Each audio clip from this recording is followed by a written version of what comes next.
السلام عليكم ورحمة الله وبركاته. نحمده ونصلي على رسوله الكريم، أما بعد. أحسن الكلام كلام الله، وأحسن الهدي هدي محمد صلى الله عليه وسلم. أعوذ بالله السميع العليم من الشيطان الرجيم من همزه ونفسه ونفثه.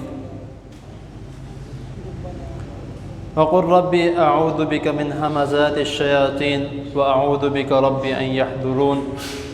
صدق اللہ العظیم. حضرت محترم، شیطان کا انسان کے قریب آنا، اس کو وسوسے ڈالنا،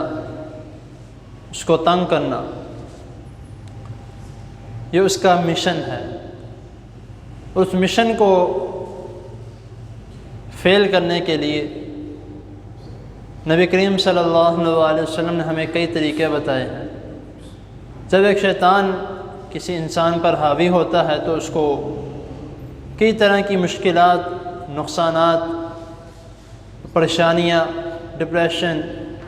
ٹینشنز، ہر ایک چیز کا سامنا کرنا پڑتا ہے. اور ہم میں سے بہت سے ایسے لوگ ہیں جو کہ اس بات کی شکایت بھی کرتے ہیں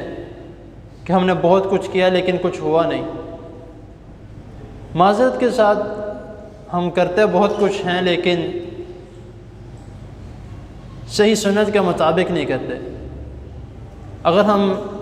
رسول اللہ صلی اللہ علیہ وسلم کے بتائے ہوئے عمل کے مطابق عمل کرتے ہیں تو انشاءاللہ تعالی ہمیں کوئی بھی چیز، شیطان، جن ہو یا انسان ہو، کچھ نہیں کر سکتا. کیونکہ جس طرح میں نے پیچھے بھی آپ کے سامنے کئی دم ان کے متعلق ذکر کیا ہے، تو اسی طرح کا ایک ایسا دم جو کہ رسول اللہ صلی اللہ علیہ وسلم اکثر اپنے اوپر کیا کرتے تھے، اور اس کے متعلق صحابہ کرام رضی اللہ تعالیٰ عنہم کو تلقین بھی کیا کرتے تھے. اور یہ دم میں یہ سمجھتا ہوں کہ ہم میں سے کوئی شخص ایسا نہیں جس کو نہیں پتا ہوگا، کیونکہ ہم میں سے ہر شخص نماز کے بعد اس دم کا ذکر بھی کرتا ہے، پڑھتا بھی ہے. وہ معوذتین، سورۃ فلق اور سورۃ الناس، یہ دو ایسی صورتیں ہیں جن کے متعلق رسول اللہ صلی اللہ علیہ وسلم نے فرمایا کہ جو شخص ان کو پڑھ کے اپنے پر دم کرتا ہے، اور نبی کریم صلی اللہ علیہ وسلم کا خود کا یہ عمل تھا کہ رسول اللہ صلی اللہ علیہ وسلم رات کو سونے سے پہلے اس کو دم کر کے، یعنی کہ پڑھ کے اپنے دونوں ہاتھوں پہ پھونک مار کے اور 3 مرتبہ اپنے جسم پہ پھیرتے تھے. اور صبح شام کے اذکار میں بھی یہ دونوں دعائیں ہیں، اور اس کے علاوہ 5 وقت کی نماز میں بھی یہ دونوں دعائیں ہیں، اور اس کے ساتھ سورۃ الاخلاص بھی جو ہے وہ شامل کر لیجیے. یہ ایک ایسا دم ہے کہ جو ہر قسم کے نقصان، شیطانی وسوسے، شیطانی حملوں سے اور یہاں تک کہ جادو ٹونے سے بھی یہ دم جو ہے وہ ہمیں بچا کے رکھتا ہے. اب شیطان کو اپنے پاس آنے سے کس طرح روکنا ہے، یہ اس کے متعلق میں نے کل بھی بتایا تھا، اور آج بھی یہ ایک دوسری دعا ہے. کل میں نے کوئی اور بتائی تھی، یہ دوسری ہے کہ جو ابھی آپ نے درس شروع کیا تو میں نے ایک شروع میں آیت کریمہ تلاوت کی، وَقُلْ رَبِّ أَعُوذُ بِكَ مِنْ هَمَزَاتِ الشَّيَاطِينِ وَأَعُوذُ بِكَ رَبِّ أَنْ يَحْضُرُونِ. اس کے متعلق کل میں نے جو آپ کے سامنے ایک دعا بھی بتائی تھی، وہ اسی طرح کی یہ بھی دعا ہے کہ کہہ دیجئے اپنے رب سے، رب اعوذ بک، کہ میں آپ کی پناہ میں آتا ہوں، من ہمزات الشیاطین، شیطان کے وسوسوں سے، واعوذ بک رب ان یحضرون، کہ میں آپ کی پناہ میں آتا ہوں، من ہمزات الشیاطین واعوذ بک رب ان یحضرون، کہ وہ میرے قریب بھی آئے. یحضرون کا مطلب حاضر ہونا، یہ حاضر سے لفظ نکلا ہے کہ وہ میرے قریب بھی آئے. یہ دعا ہے، اعوذ بک من ہمزات الشیاطین واعوذ بک رب ان یحضرون. اور اس کے علاوہ جو ہے، جو اس آیت سے پہلے میں نے تعوذ یعنی کہ شروع میں اعوذ باللہ السمیع العلیم پڑھا، یہ بھی نبی کریم صلی اللہ علیہ وسلم پڑھا کرتے تھے. یہ شیطان سے، شیطان کے وسوسوں سے، اس کے حملوں سے، اس کے تکبر سے، اس کے انسان کے پر حاوی ہو جانے سے اور انسان کو تکبر کرنے سے، یہ جو ہم تکبر کرتے ہیں یا ہمارے اندر انا ہوتی ہے، یہ شیطان کے وسوسوں کی وجہ سے ہوتی ہے. اس کے متعلق جو رسول اللہ صلی اللہ علیہ وسلم نے فرمایا کہ یہ پڑھا کرو، اعوذ باللہ السمیع العلیم من الشیطان الرجیم من حمزہ ونفسہ ونفخہ، کہ نبی کریم صلی اللہ علیہ وسلم نے فرمایا کہ یہ دعا پڑھا کرو۔ اب اس کا مطلب کیا ہے؟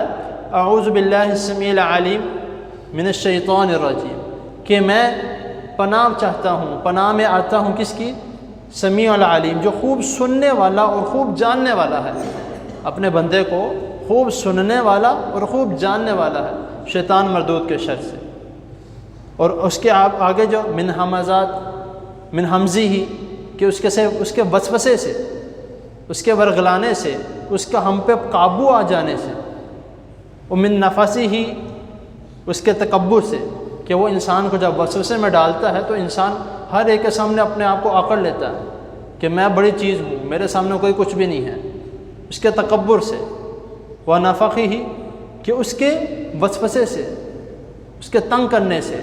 اس کے انسان کو کسی بھی راہ پہ چلا دینے سے۔ تو یہ نبی کریم صلی اللہ علیہ وسلم نے، جب ہم ان دعاؤں کو اپنی زندگی کا معمول بنائیں گے، اپنے بچوں کو سکھائیں گے، اپنے بچوں پہ دم کریں گے، یہ دم بھی ہے، یہ ایک محض دعا نہیں، تعوذ نہیں، یہ دم بھی ہے۔ اس کو جب ہم اپنے بچوں کے لیے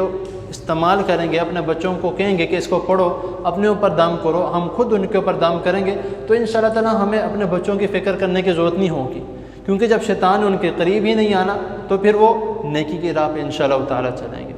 تو کوشش کریں کہ میں جو دعائیں آپ کو یکے بعد دیگرے ایک ایک کر کے بتا رہا ہوں، کوشش ہوتی ہے کہ میں روز کی کم از کم 1 سے 2 دعا بتاؤں اور اس کے متعلق تھوڑی سی تفصیل بیان کر دی جائے، تاکہ وہ دعا ازبر یاد بھی ہو جائے مکمل طریقے سے، اچھے طریقے سے، اور اس کے علاوہ اس کے متعلق پتہ بھی لگ جائے کہ نبی کریم صلی اللہ علیہ وسلم نے کیا فرمایا۔ اور اس کے علاوہ بھی اگر کوئی دوست بھائی وغیرہ جو ہے، اگر وہ اس دعا کو میرے سے لینا چاہتے ہیں، جس طرح سے بھی ہے، تو وہ